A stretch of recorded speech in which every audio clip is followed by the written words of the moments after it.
From the Weather NorCal Command Center, this is your afternoon update. You want to go where to buy a new refrigerator? Steve's A to Z Appliance in Cottonwood? In Cottonwood? Just a 10-minute drive. And they'll save us money.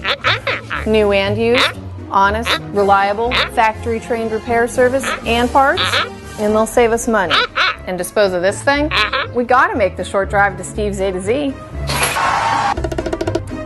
Thanks, hon. Steve's A to Z Appliance, front and main streets in Cottonwood. Drive a little, save a lot.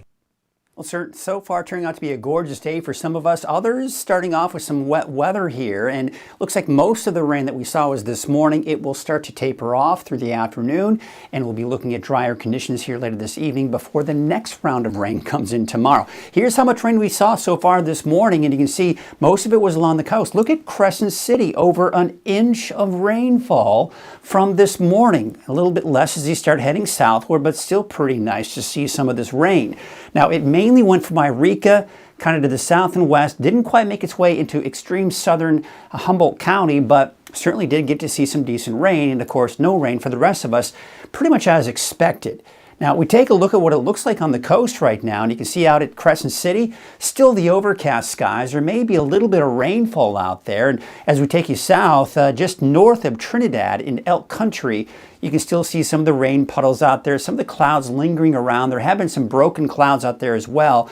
But as I mentioned, most of the rain that we've seen has been this morning, and it really should start to dry out this afternoon. And this is what it looks like in the valley eastward. Plenty of sunshine. Looking off to the east, there certainly have been some clouds, but overall, of course, it's been just a gorgeous morning. Off and on chances for rain this week, but I think it'll be more dry days than wet for most of us. As far as temperatures are concerned, should stay fairly mild out there. Now, of course, what we're looking here when we take a look at the satellite image here, big swirling area of low pressure, cold air associated with it. This thing is just continuing to dig and dive to the south. Now, what we've got right now is an area of low pressure right here. Here's the jet stream, and the flow is heading right into extreme northwestern California, which is where we saw the bulk of the rain.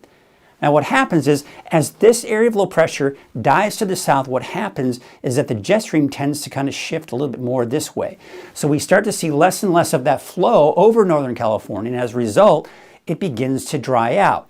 And to kind of show you that here, see what happens. Now, as we go into tomorrow, this area of low pressure will actually move a little bit closer to us on Tuesday. So with the flow around that low, it's going to put it right on top of Northern California. And I think everyone is going to be looking at some of that rainfall out there.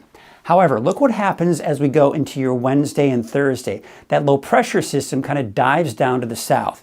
It'll be what we call closed off from the upper level flow. So you've got this area of low pressure right here, right? You've got the counterclockwise flow. You see how the flow of that moisture is just to the south and west of us. That is going to be the case for Wednesday and Thursday. Now, that being said, it's not out of the question for some very weak disturbances and a little bit of shower activity kind of break off from that and maybe bring us a few sprinkles or light showers for Wednesday and Thursday. But for the most part, boy, we're talking mainly dry conditions for Wednesday, Thursday before this kind of shifts eastward, gives us a better chance for showers by Friday. Then again on Saturday, nothing heavy. But then after that, Sunday, Monday, Tuesday of next week are looking fairly dry again. All right, so let's take a look at Futurecast just over the next couple of days. Kind of a closer look here. Walk you through it all here. Here's Monday, today at 6 o'clock. All right, so it's dry for everyone. We're drying things out. Fairly clear skies for most of us. But look what happens as we go overnight and into tomorrow. The clouds thicken up. The rain begins to move in. Snow levels, by the way, probably above 6,000 feet. There's 8 o'clock tomorrow morning. Now we take you to tomorrow afternoon. Still seeing that flow, still seeing the rain over us. Some decent rain heading our way, actually. But then as that low pressure system starts to shift to the south, look what's happening to the rain.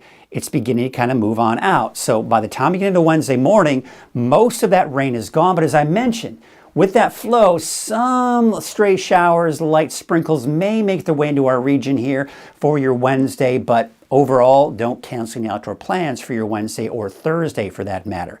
So looking at the rainfall totals mainly through Tuesday, you can see most of it again still along the coast, but yeah, not bad for the valley. I mean, some of us in the valley could see a quarter to maybe close to a half of an inch, and then you start seeing less as you head eastward. All right, so here are your wave heights as we take you today and into your Tuesday as well. In fact, the wave heights may be increasing a little bit here. So nothing to be concerned about on the immediate coast, but as you start heading out, yeah, those wave heights are getting pretty high. And there are small credit advisories out to sea, but nothing for the coast. Temperatures today in the mid to maybe some upper 60s. Looks like maybe I may have been a little aggressive with those clouds, but boy, mainly sunny skies here for the valley eastward. And then it looks like more clouds, but less rainfall for your afternoon, and not to mention this evening for the coast and the North Coast in general. So here's your 7-day outlook. So this is kind of my best overall projection. I think everyone's got that rain for your Tuesday. For now, I'm keeping everyone dry for Wednesday and Thursday. And really, if there's any chance for a shower on Wednesday or Thursday, I don't think Mount Shasta, El Tourist, or Susanville will see any of it. And as we go into Friday, we do have that chance for showers for places like Mount Shasta, but looks like El Tourist and Susanville may stay dry and hold off until Saturday with that next chance for showers. Okay, now we take you into the valley. So here's what I've got here. Again, tomorrow, there's that rain coming in. Everyone's got the rain. Now, I've got a chance in there for Chico. Chico, you're closer to that flow coming up from the south, but you have a better chance of seeing a stray sprinkle or a light shower than, say, Red Bluff or Redding. But don't be surprised if you see a stray sprinkle in Redding or Red Bluff for your Wednesday. Not to mention Thursday, but those chances may be a bit slimmer. And then there you can see Friday and Saturday as that low pressure system finally moves to our south and moves through California. It could bring us a better chance for some showers. Now for the coast, we got those showers today, mainly this morning. It's clearing out this afternoon. And then of course we've got those showers for Tuesday. Wednesday and Thursday are looking dry with yet another chance for showers by the end of the week and at least for the first half of the weekend.